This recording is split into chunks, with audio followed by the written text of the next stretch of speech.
Բարի օր։ Այսօր հայ առաքելական եկեղեցում մեծ պահքի երրորդ կիրակին է, որ կոչվում է անառակի կիրակի կամ անառակ որդու վերադարձի կիրակի։ Եվ այս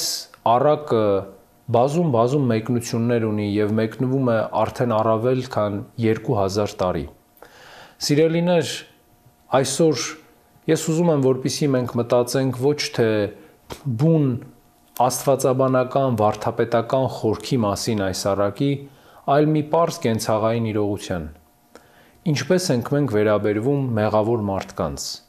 Ինչպես ենք վերաբերվում այն մարդկանց, ովքեր մեր հանդեպ որևէ անօրենություն կամ մեղք են գործել, եւ ինչ ենք ակնկալում նրանց համար։ Մեր Տերը ասում է մեզ, որպեսզի մենք աղոթենք մեղավոր մարդկանց համար, եւ Աստված էլ ասում է ոչ թե մեղավորի մահն եմ ուզում, այլ դարձը եւ ապաշխարությունը։ Բայց ցավոք սրտի շատ ժամանակ մենք ոչ թե մեղավորի դարձն ու ապաշխարությունն ենք ուզում, որ փրկություն կբերի նրան եւ առաքինություն կլինի մեզ համար, այլ ուզում ենք, որպեսզի կորսվեն բոլոր այն մարդիկ, ովքեր մեր հանդեպ որևէ մեղք են գործել։ Եվ այսօր, սիրելիներ,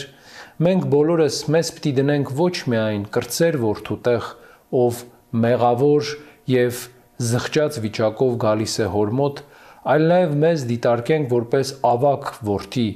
ով չէր ուզում, որպեսզի հայրը նորից ընդունի իր մեղանչած զավակին եւ իր եղբորը։ Սիրելիներ, այսօր այն օրն է, երբ մենք պիտի փորձենք ի սրտե եւ ամբողջությամբ ներել այն բոլոր մարդկանց,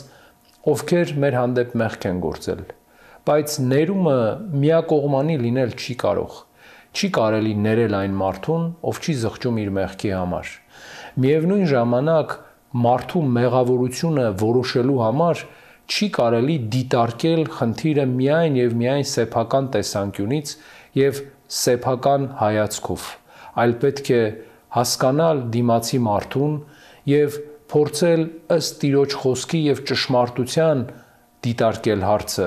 ոչ թե ըստ մեր կարծրատիպերի եւ ըստ մեր պատկերացումների։ Այսօր, սիրելի ունկնդիր, ներիր քո եղբորը, ներիր քո մտերիմին, ներիր քո ընկերոջը,